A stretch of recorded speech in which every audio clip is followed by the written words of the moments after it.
what's unique about Qualia in the field of nootropic stacks currently?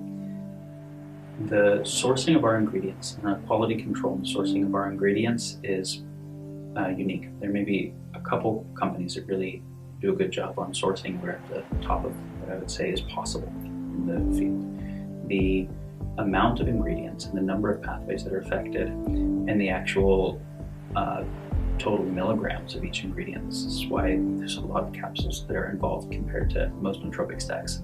All of these are differentiators, but the real differentiator is systems design, comprehensivity, both in terms of how many pathways are affected, how many aspects of each pathway are affected, the redundancy in how we affect those, and how many cognitive capabilities and psychological states are being affected, and the nuance with which those things are all being inter-affected, and the design processes there have been being inter-affected. There are a bunch of very interesting chemicals that on their own affect specific cognitive capabilities or states that are meaningful, but they're only a part of what people are really typically longing for.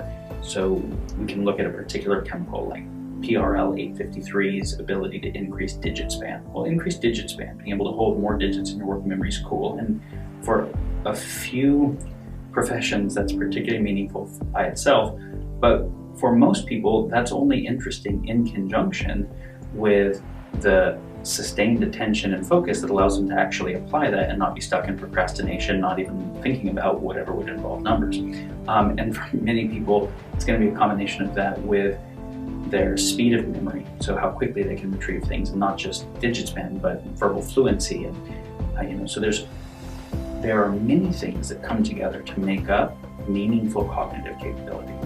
And analytic capability and synthetic capability are very different. Do we want to increase our ability to have detailed analysis and critical thinking, or do we want to increase our ability for pattern recognition and kind of creative thinking? Both.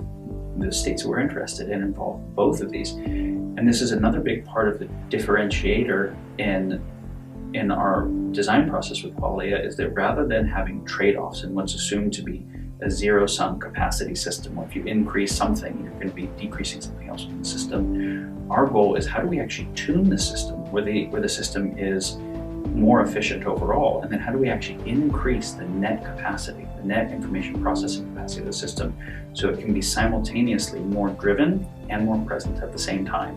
It can have more deep focus and better task switching at the same time. These are typically things that are in dialectics that are traded off one for the other, but that both matter. And so our goal is how do we simultaneously optimize across meaningful things that are usually dialectic by increasing system efficiency and total system capacity. And this is why so much of the formula is not only focused on real-time neurochemistry, but is focused on things like neurogenesis and synaptogenesis and synaptic plasticity, which is how do we actually support the development, the endogenous process development of neural stem cell production and differentiation and long-term potentiation, plasticity, so that you can actually be evolving a more complex information processing system that has more net capacity.